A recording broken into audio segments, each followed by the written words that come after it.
சங்கீதம் 109 முதலாம் பகுதி.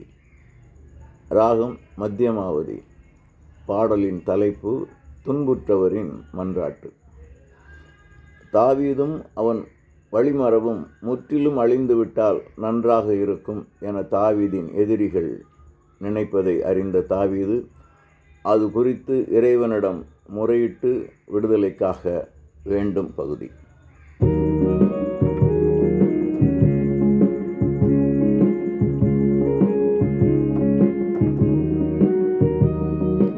மௌனமாக இருந்திடல் வேண்டாம், இறைவா வஞ்சகர்கள் வாய்த்திருந்தார்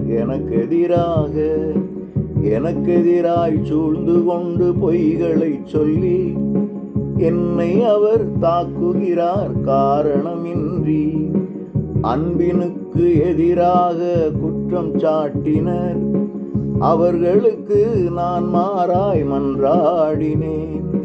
நன்மைகளுக்கு பதிலாக தீமையை செய்தார், அன்பு செய்தேன் அவர்கள் என் மேல் குற்றம் சாட்டினர்.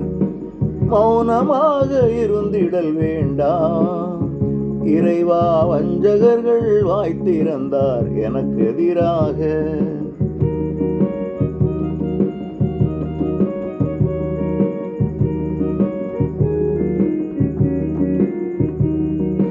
தீயவனை எழும்பச் செய்யும் அவனை எதிர்த்திட வலப்புறத்தில் குற்றம் சாட்டும் எதிரி இருக்கட்டும்.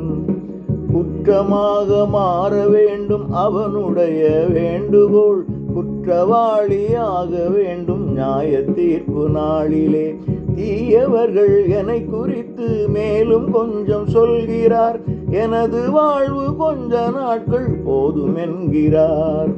வேறொருவன் என் பொறுப்பை ஏற்றுக்கொள்ளட்டும் என்றவர்கள் எனக்கு எதிராய் ஆசைப்படுகிறார். மௌனமாக இருந்திடல் வேண்டாம், இறைவா வஞ்சகர்கள் வாய்த்திருந்தார் எனக்கு எதிராக.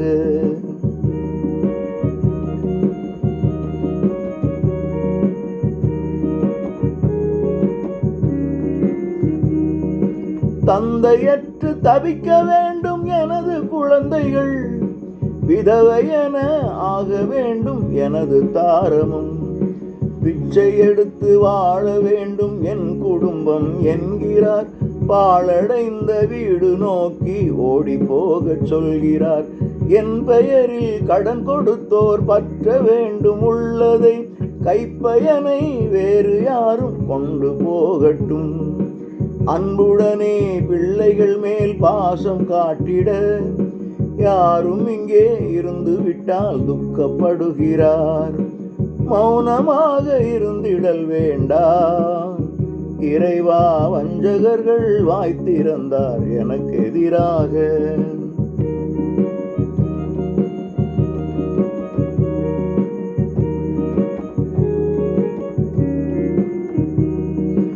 என்னுடைய வழிமரபு முற்றும் அழிந்திட அடுத்து வரும் சந்ததியில் எங்கள் பெயர் நீங்கட்டும்.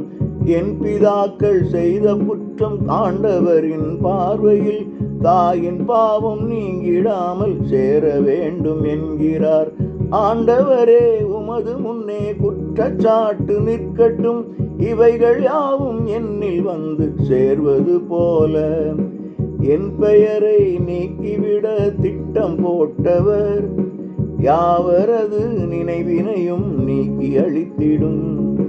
மௌனமாக இருந்திடல் வேண்டாம், இறைவா வஞ்சகர்கள் வாய்த்திருந்தார் எனக்கெதிராய் சூழ்ந்து கொண்டு பொய்களை சொல்லி என்னை அவர் தாக்குகிறார் காரணமின்றி. அன்பினுக்கு எதிராக குற்றம் சாட்டினர், அவர்களுக்கு நான் மாறாய் மன்றாடினேன்.